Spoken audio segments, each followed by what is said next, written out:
Ahoj, idem ti ukázať tú kombuchu. Počkaj, ešte si niečo prinesiem.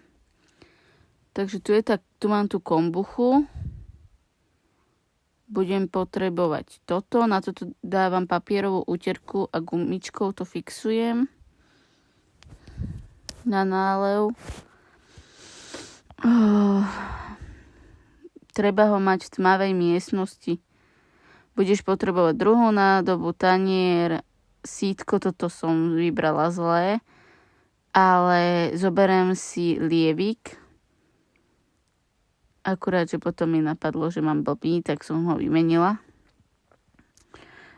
Spravíš si čierny čaj, buď z pigy, ten mám osvedčený, ten nerobí plesne, alebo si kúpiš sypaný. A keď dávaš pigy, tak na liter idú 2 sáčiky a 3 až 4 lyžice cukru. To je 60 až 80 gramov. Necháš to vyluhovať, vychladnúť. Použila som takýto s plastovým sítkom, lebo vlastne nesmie prísť do kontaktu s kovom. A keď ju budeš ochutnávať, nemôžeš ju ochutnávať lyžičkou. Toto mi padla prvá kombucha, ja si ju vždycky dávam na tanierik. Tuto vidíš, to čierne, to sa umýva, to ti potom ukážem. Dúfam, že som to natočila dobre. A táto je mladá.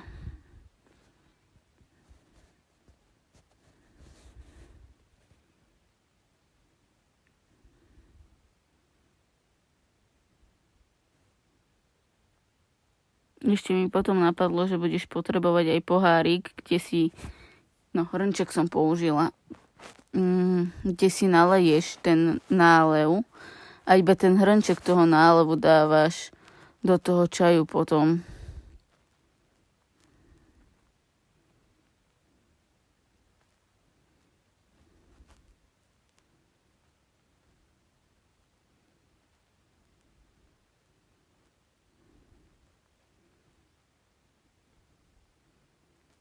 To si odložím, dolejem to naspäť do toho pôvodného pohára.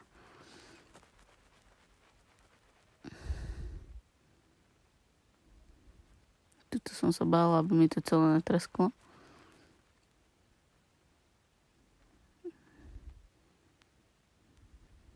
A táto je staršia, to vidíš podľa hrúbky.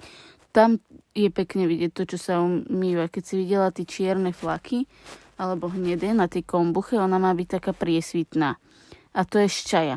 Teraz potrebuješ vlastne si dať zohriať vodu, aspoň liter, na umytie toho pohára.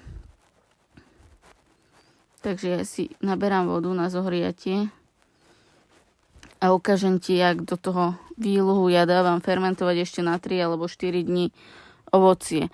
Normálne som si kúpila veľký pakel mrazeného ovocia, ktorý za chvíľku donesem.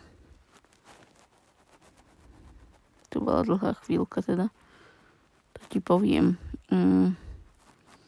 No a pridám tam asi 2 hrste ovocia. A nechám to v kuchyni, to dávam. My máme taký sušič.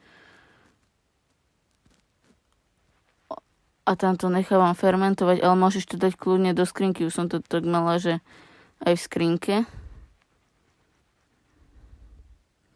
Teraz dám na toto servítku kuchynskú a zafixujem to gumičkou, aby to držalo. A nechávam to teda fermentovať. Áno, tento ti ukazuje, že 3 dní to nechávam. Zhruba. Teraz si umyjem tú kombuchu. Toto je tá hrubá a ona bude mať ešte mladú pod sebou. A musíš to očistiť proste, aby to tam nebolo to hnedé. A ono tam je niekedy vidieť, jak sa odlupuje. Vidíš, tuto som to zbadala a potom som ju odlúpila. Tú mladú. Vidíš, ona sa normálne takto delí a to je úplne mladá, to je terajšia. Oni sa niekedy spájajú dokopy, potom sú hrubé. Umýva sa takou normálnou vodou, není ani horúca, ani teplá. Proste normálna, obyčajná. Taká, aby si tam udržala ruku. Keď to takto omiem, tak vlastne si vyplachnem potom ešte ten pohár.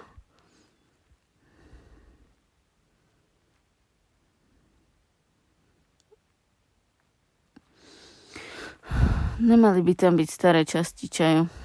Tuto Dendo chcel improvizovať a naberať si vodu.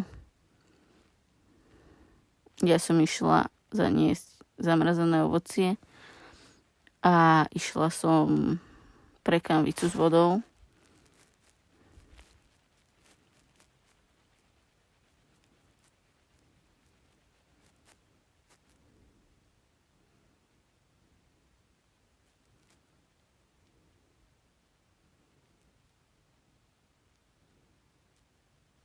Nechcelo sa mi to strihať, tak musíš vydržať, kým príde správny čas. Teraz si dám vlastne do umývadla tú nádobu, kde fermentujem veľkú kombuchu, teda tú prvú, nalejem tam horúcu vodu.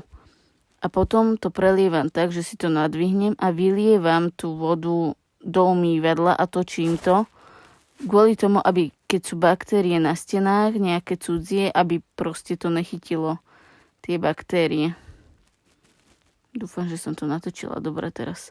Tuto mám už pripravený čierny čaj a prelejem ho.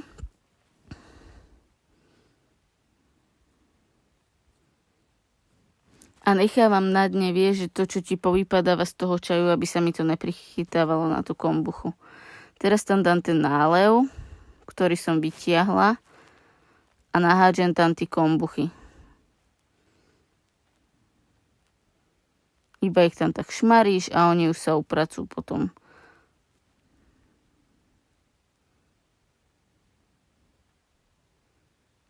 A znovu budeš potrebovať servítku a gumičku.